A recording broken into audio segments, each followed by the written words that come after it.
mainkan, hukumnya dijual belikan, hukumnya disuap, hakimnya, polisinya, jaksanya dibeli, pengacaranya menyuap dan disuap sekaligus.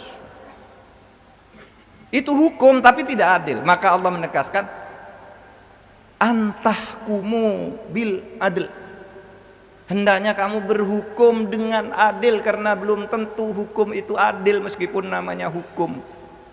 Putusan hakim banyak yang tidak adil karena dia hanya menegakkan aturan, tidak menegakkan hukum, sementara aturan itu bisa dimain-mainkan. Lalu dasarnya apa ketakwaan itu? Dasarnya ya hati nurani, kehati-hatian ketika ada hukum yang bermacam-macam menjadi kasus, mana yang menurut hati nurani dan dibenarkan oleh Allah. Atas bisikan nurani kita, inilah hukum yang akan ditegakkan, itulah keadilan.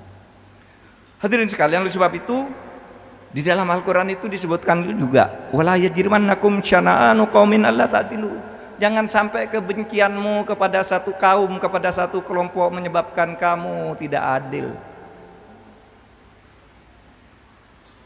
Ada cerita,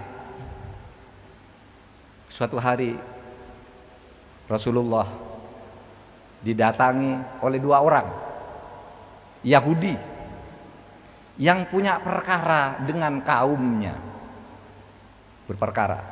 Orang Yahudi ini datang ke Nabi, Muhammad, engkau sekarang giat berdakwah mencari pengikut. Saya bisa mendatangkan pengikut kepadamu, beribu-ribu orang Yahudi bisa saya ajak masuk Islam, asal engkau memenuhi permintaan kami. Apa itu? Kata Nabi, gini, saya ini sedang punya perkara dengan kaum saya. Kami sedang menjadi hakim. Kaum kami orang-orang Yahudi tahu bahwa orang yang bisa menegakkan hakim, menjadi hakim dan menegakkan keadilan itu di kota Madinah ini adalah engkau. Maukah engkau menjadi hakim, menghakimi kami perselisihan kami dengan kaum kami, tetapi tolong dimenangkan kami. Kalau kami sudah menang, nanti seluruh pengikut saya ajak masuk Islam. Kau tidak usah jalan kemana-mana mencari pengikut. Ribuan orang siap masuk Islam mendukungmu asal kamu menangkan kami di dalam perkara ini. Ketika Nabi Muhammad mendapat permintaan seperti itu, turunlah ayat Al-Quran yang menyatakan begini, afahukmal jahiliyah yabghun wa man ahsana minallahi hukman liqaumin yuqinun. Muhammad, apakah hukumnya orang jahiliyah yang mau mereka minta tegakkan kepadamu? Apakah ada atau siapa hakim yang lebih baik, hukum yang lebih bagus dari Allah, dari hukumnya Allah? Tidak ada bagi orang-orang yang beriman, bagi orang-orang yang yakin akan kebenaran Allah itu. Hukum itu harus adil, tidak boleh menghukumi karena kamu mendapat pengikut lalu berlaku tidak adil.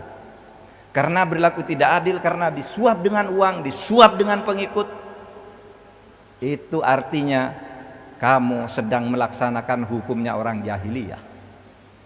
Jadi saudara, jahiliyah itu bukan bodoh. Jahiliyah itu dulu orang-orang Quraisy itu pintar-pintar, tetapi suka mempermainkan hukum sehingga oleh Allah disebut kaum jahiliyah. Sekarang di negara kita ini banyak orang pintar, tapi mempermainkan hukum, menjual belikan hukum, meskipun dia pintar dalam bahasa agamanya, dia adalah orang jahiliyah. Karena apa? Karena tidak berlaku adil. Hadirin sekalian, keadilan adalah fondasi tegaknya negara. Keadilan adalah fondasi tegaknya negara. Maka kalau Anda, pemerintah, pejabat, rakyat berlaku tidak adil di dalam kehidupan ini, maka sebenarnya Anda sedang menghancurkan fondasi